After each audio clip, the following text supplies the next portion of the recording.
Episode kali ini, Ahiraj berhasil kabur dari penjara. Ia kembali ke rumahnya dan bersembunyi. Ahiraj saat itu akan mencari Kundan yang berada di dalam kamarnya. Namun Ahiraj dilihat oleh Urmila. Urmila yang tengah mengandung 7 bulan langsung shock melihat ayah mertuanya berada di rumah. Ia berusaha kabur tetapi Ahiraj menangkapnya. Ahiraj mengancam Urmila agar tidak menceritakan siapapun. Jika tidak ia akan membunuh Urmila dan menembaknya dengan senapan. Urmila yang takut dan trauma menganggukkan kepalanya. Ahiraj segera pergi saat itu. Setelah Ahiraj berlalu, Urmila merasakan sakit di perutnya. Mungkin itu adalah efek tekanan dari Ahiraj. Urmila lalu menuju ke kamar Kamli yang kemudian terkejut melihat Urmila berteriak kesakitan. Mungkin ini saatnya aku akan melahirkan, kata Urmila. Kamli yang terlihat lalu menelpon Disa yang berada di rumah Anandi dan memberitahukan keadaan Urmila. Ia hendak membawa Urmila ke rumah sakit namun Harki melarangnya. Kamli pun sangat marah kepada ibunya karena ibunya yang begitu jahat. Di rumah sakit, Kamli sangat gelisah menunggu Urmila yang tengah berada di ruang operasi. Ia menanti kabar dan mencemaskan keadaan Urmila. Sementara Harki begitu yakin bahwa dia akan mendapatkan warisan dari keluarga Ahiraj Singh.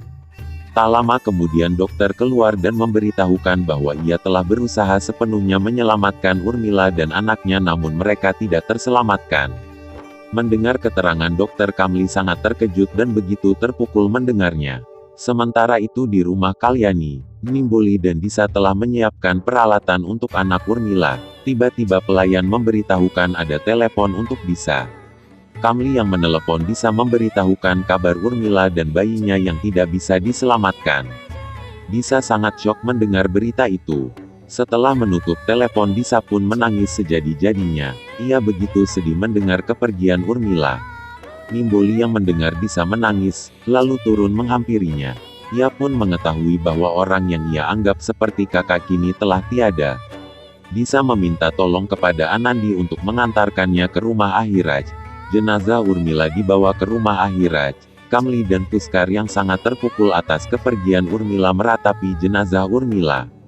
Berbeda dengan Kamli, sepertinya Kundan memang tidak punya hati sama sekali. Dia sama sekali tidak bersedih atas kepergian istrinya itu. Harki berpura-pura sedih atas kepergian Urmila. Dia menangis di atas jenazah Urmila. Setelah tiba di rumah Ahiraj, Nimboli berlari menghampiri jenazah Urmila yang telah terbujur kaku. Dia menangis sejadi-jadinya dan sangat terpukul atas kepergian Urmila walaupun dulu Urmila sangat jahat namun Urmila akhirnya bersikap baik kepada Nimboli. Kundan bersikap masa bodoh. Ia menunjukkan ketidakpedulian terhadap istrinya yang meninggal. Sementara Harki berpura-pura sedih dan pingsan, Kundan dan warga lalu membawanya ke dalam kamar.